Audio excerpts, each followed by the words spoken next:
नमस्ते बच्चों, आज हम पढ़ेंगे गौरी, जिसकी रचयिता हैं सुभद्रा कुमारी चौहान। सुभद्रा कुमारी चौहान का जन्म 16 अगस्त सन 1904 में इलाहाबाद में हुआ था। देश की स्वतंत्रता के आंदोलन में भाग लेने के कारण इन्हें कई बार जेल यात्रा करनी पड़ी। इनकी कविताओं पर देश प्रेम और प्राचीन गौरव की गहरी छाप है। झांसी की रानी लक्ष्मीबाई से संबंधित खूब लड़ी मर्दानी वह तो झांसी वाली रानी शब्द आज भी युवकों के हृदय में वीरता के भाव जगाते हैं। इनकी मुख्य रचनाएं त्रिधारा और मुकुल हैं। बिखरे मोती और उन्मादिनी इनके प्रसिद्ध कहानी संग्रह है। आगे पढ़ते हैं गौरी। शाम को गोधूली की बेला कुली के सिर पर सामान रखवाए जब बाबू राधा कृष्ण अपने घर आए, तब उनके भारी भारी पैरों की चाल और चेहरे के भाव से ही कुंती ने जान लिया कि काम वहाँ भी नहीं बना। कुली के सिर पर से बिस्तर उतरवाकर बाबू राधा कृष्ण ने उसे कुछ पैसे दिए। कुली सलाम करके चला गया और वे एक पास पड़ी आराम कुर्सी पर, जिसके स्प्रिंग खुलकर कुछ ढीले होने के कारण इधर उधर फैल गए थे, गिर से पड़े। उनके इस प्रकार बैठने से स्प्रिंग आपस में टकराए, जिससे एक प्रकार की झंझन की आवाज़ हुई। पास ही बैठे कुत्ते ने कान उठाकर इधर उधर देखा, फिर भौं भौं करके भौंक उठा। इसी समय उनकी पत्नी कुंती ने कमरे में प्रवेश किया। काम की सफलता या असफलता के बारे में कुछ भी न पूछकर कुंती ने नम्र स्वर में कहा, चलो हाथ मुंह धो लो, चाय तैयार है। चाय? राधा कृष्ण जी चौंक से पड़े। चाय के लिए तो मैंने कहा ही नहीं था। नहीं कहा तो क्या हुआ?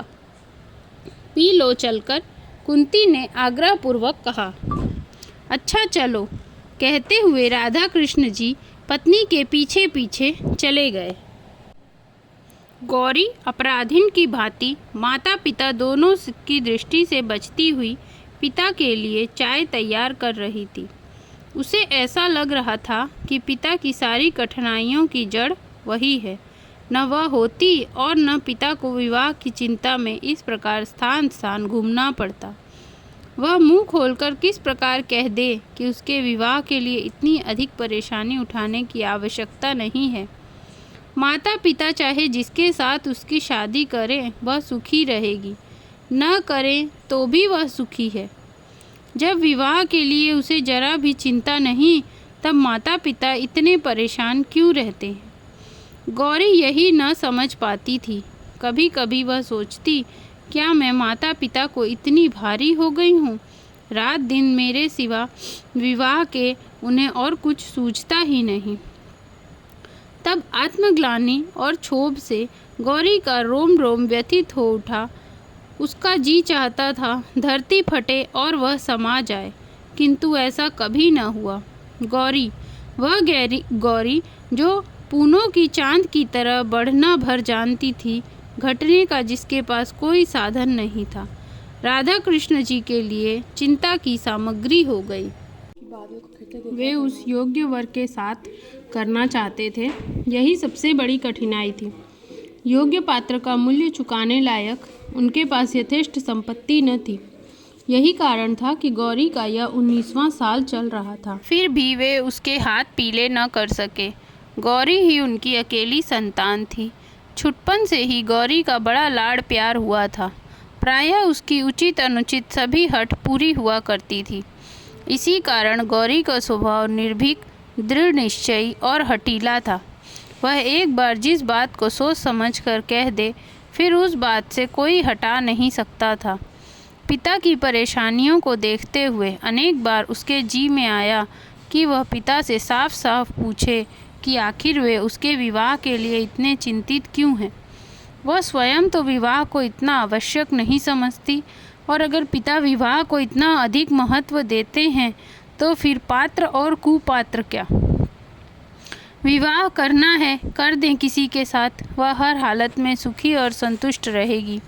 उसकी यह परेशानी, इतनी चिंता अब उससे सही नहीं जाती, किंतु संकोच और लज्जा जबान पर ताला सा लगा डालते हैं।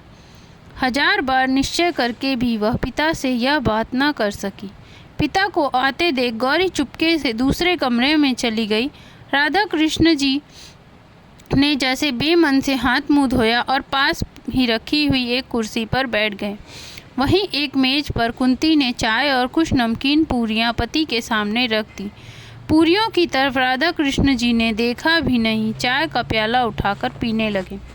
एक कन्या को जन्म देकर जिसके लिए वर ही न मिलता, कुंती स्वयं ही जैसे अपराधीन हो रही थी। कुंती ने डरते डरते पूछा, जहाँ गए थे क्या वहाँ भी कुछ ठीक नहीं हुआ? नहीं, यह बात नहीं। कुंती ने उत्सुकतावश पूछा, फिर क्या बात है? लड़के को देखा? हाँ देखा, अच्छी तरह देखा। कह राधा कृष्ण जी फिर चाय पीने लग गए। कुंती की समझ में यह पहेली न आई। उसने कहा, जरा समझा कर कहो, तुम्हारी बात तो समझ ही नहीं आती। राधा कृष्ण, समझा कर कहता हूँ, सुनो। वह लड़का लड़का नहीं, आदमी है। तुम्हारी गौरी के साथ मामूली चपरासी की तरह दिखेगा। बोलो, करोगी ब्याह? कुंती, विवाह की बात तो पीछे होगी। क्या रूप रंग बहुत खराब है? फोटो में तो वैसा नहीं जान पड़ता। राधा कृष्ण, रूप रंग नहीं, रहन सहन बहुत खराब है।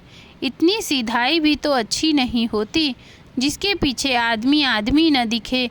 और फिर उम्र में तो अधिक है, 35-36 साल, साथ ही 2 बच्चे भी हैं। उन्हीं बच्चों को संभालने के लिए तो विवाह करना चाहता है, नहीं तो शायद न करते। उनकी दूसरी शादी है, उनकी उमंगें, उनका उत्साह सब ठंडा पड़ गया है। वे अपने बच्चों के लिए एक धाय चाहते हैं, पर मेरी लड़की की तो दूसरी शादी नहीं है। और वे तो साफ साफ कहते हैं, मैं बच्चों के लिए विवाह करना चाहता हूँ। कुंती, जिन्हें दूसरी शादी करनी होती है, वे सब बच्चों के ही बहाने तो शादी करते हैं, नहीं तो क्या यह कहें कि अपने लिए करते हैं? राधा कृष्ण, अरे नहीं नहीं, वह आदमी कपटी नहीं है।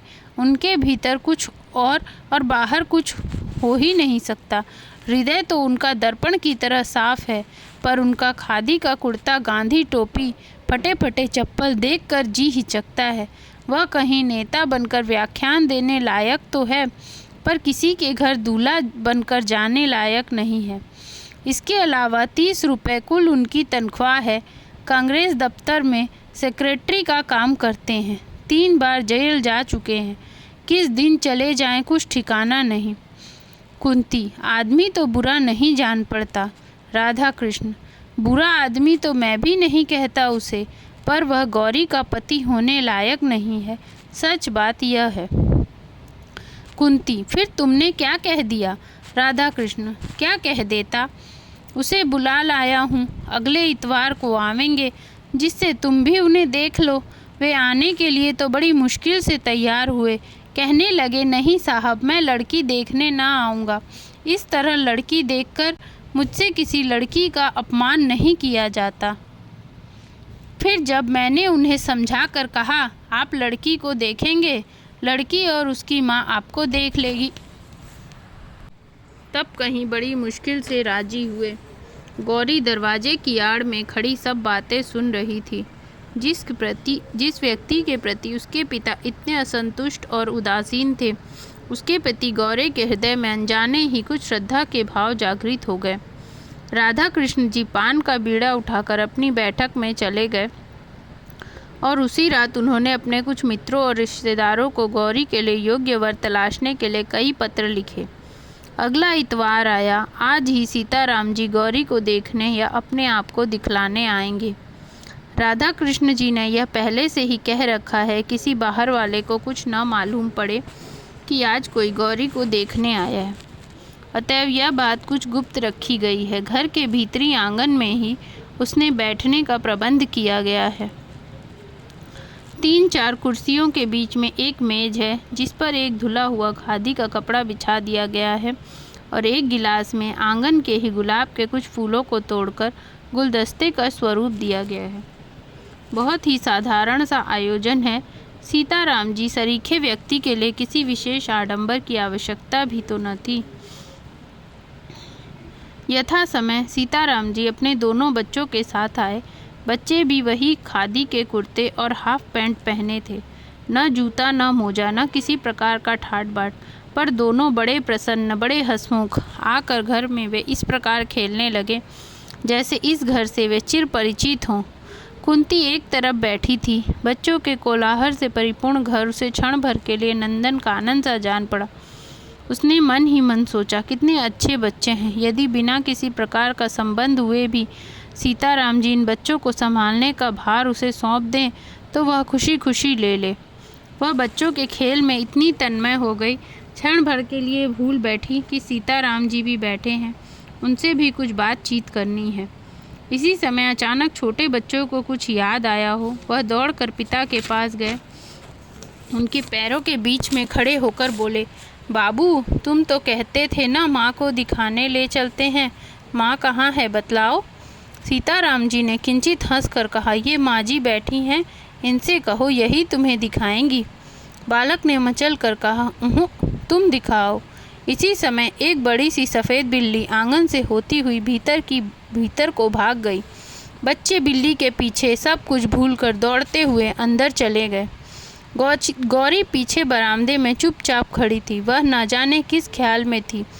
तब तक छोटे बच्चे ने उनका आंचल पकड़कर खींचते हुए पूछा, क्या तुम हमारी माँ हो? गौरी ने देखा, हष्टपुष्ट सुंदर सा बालक, कितना भोला, कितना निश्चल। उसने बालक को गोद में उठाकर कहा, हाँ। बच्चे ने फिर उसी स्वर में पूछा, हमारे घर चलोगी ना? बाबू तो तुम्हें लेने आए हैं और हम भी आए हैं। अब तो गौरी उनकी बातों का उत्तर न दे सकी। पूछे, मिठाई खाओगे?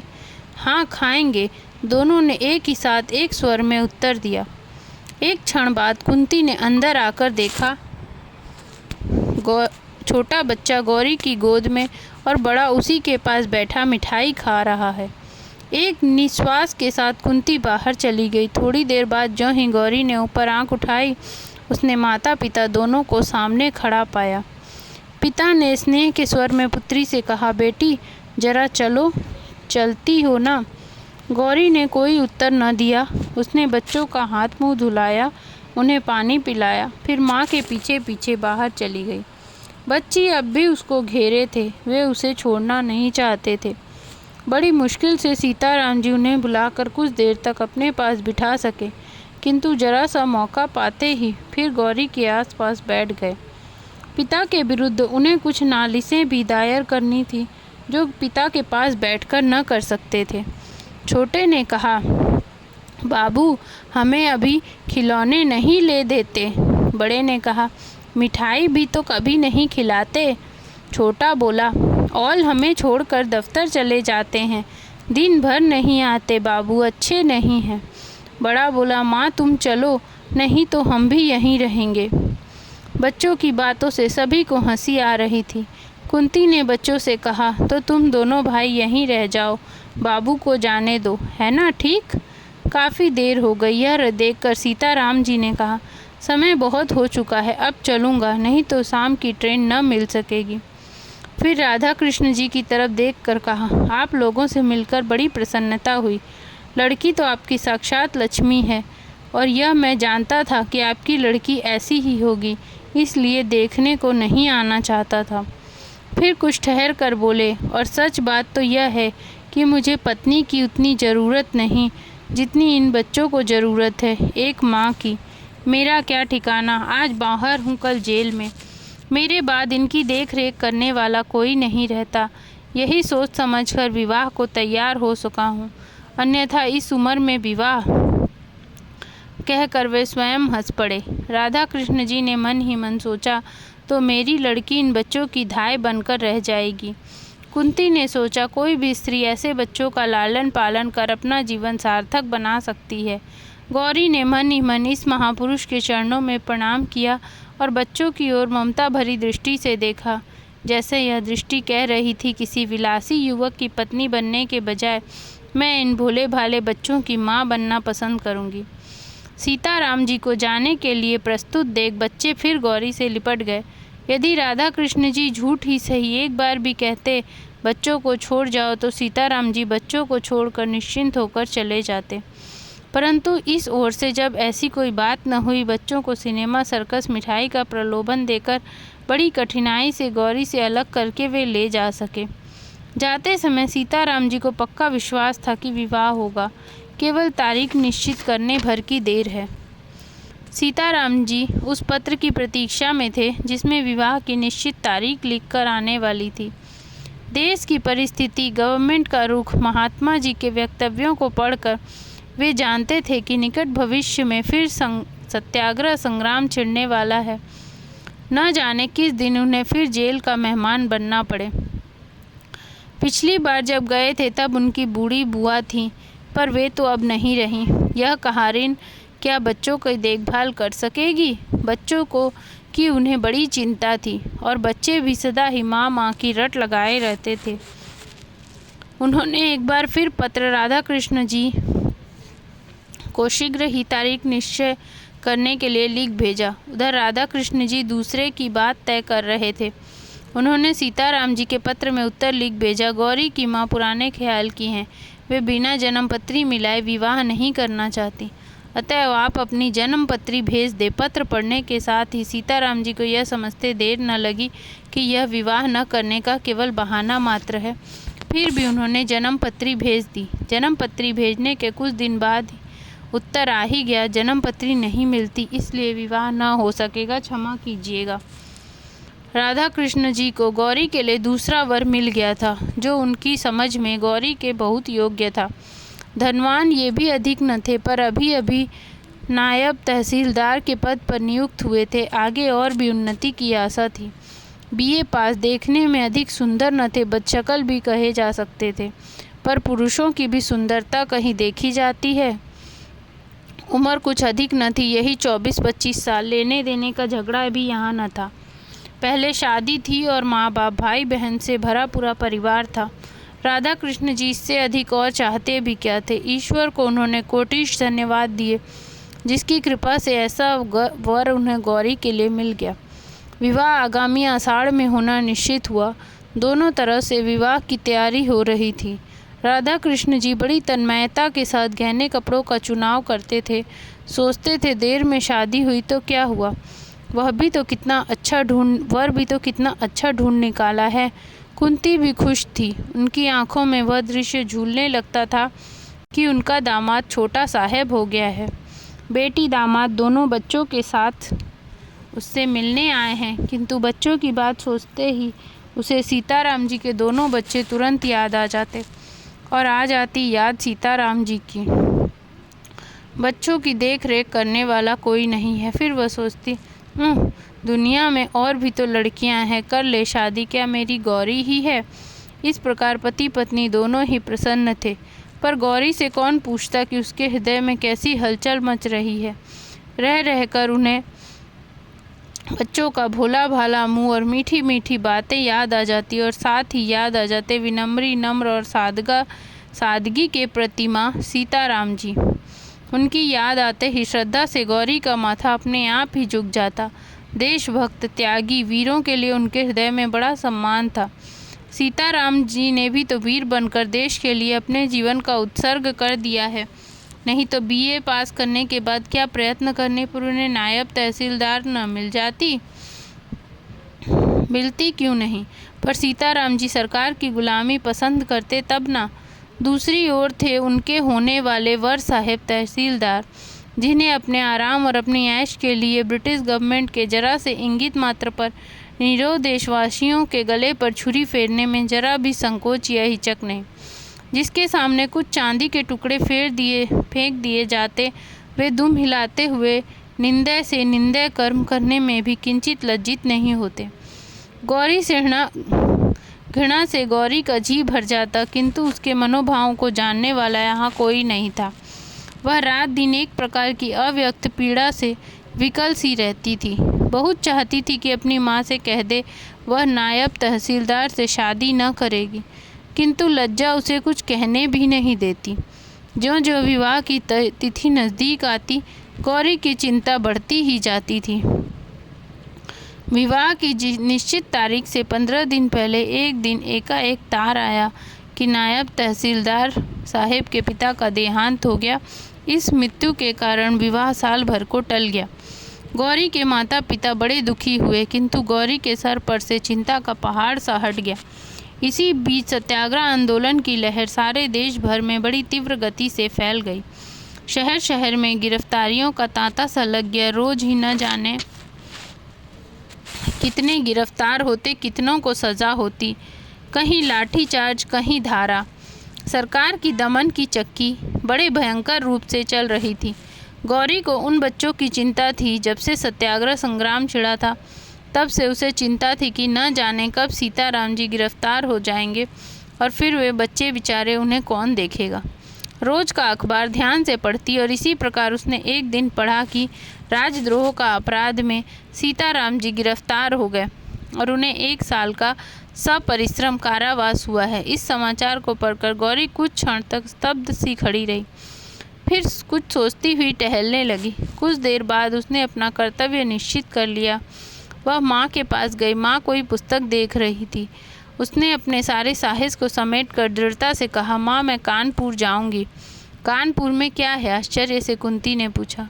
गौरी, वहाँ बच्चे हैं। माँ ने उसी स्वर में कहा। बच्चे? कैसी बात करती हो गौरी, पागलों की सी। गौरी, नहीं माँ, मैं पागल नहीं हूँ। बच्चों को तुम भी जानती हो, उनके पिता को राजद्रोह के मामले में साल भर की सजा हो गई है। बच्चे छोटे हैं, मैं जाऊंगी, मुझे जाना ही पड़ेगा। गौरी के स्वभाव से कुंती भली भांति परिचित थी। वह जानती थी कि गौरी जिस बात की हट पकड़ती है, कभी छोड़ती नहीं।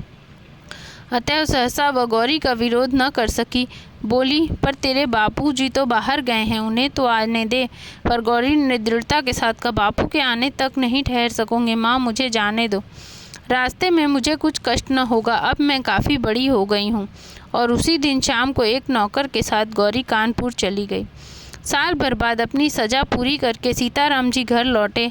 इस साल भर के भीतर उन्होंने बच्चों को एक बार भी न देखा। उनके कायदे के अनुसार लगातार हर महीने उनके कुशल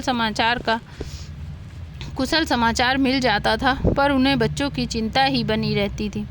जिस कहारिन के भरोसे वे बच्चों को छोड़ गए थे, उसके भी 3-4 बच्चे थे। वह बच्चों को कैसे रखेगी, सो सीताराम जी जानते थे, पर विवशता थी, क्या करते। सवेरे 6 बजे ही जेल से मुक्त कर दिए गए। एक तांगे पर बैठकर वे घर की ओर चले। जेब में कुछ पैसे थे। गरम गरम जलेबियाँ एक जगह बन रही थी। बच्चों के लिए थोड़ी सी खरीद ली। घर के दरवाजे पर पहुँचे। दरवाज़ा खुला था। घर के अंदर पैर रखने में हृदय धड़कता था। न जाने बच्चे किस हालत में हों। वे चोरों की तरह चुपचाप घर में घुसे, परंतु यह क्या, आंगन में पहुँचते वे ठगे से रह गए। फिर जरा आगे बढ़कर उन्होंने कहा, आप? गौरी ने झुककर उनकी पद्धुली माथे से लगा ली।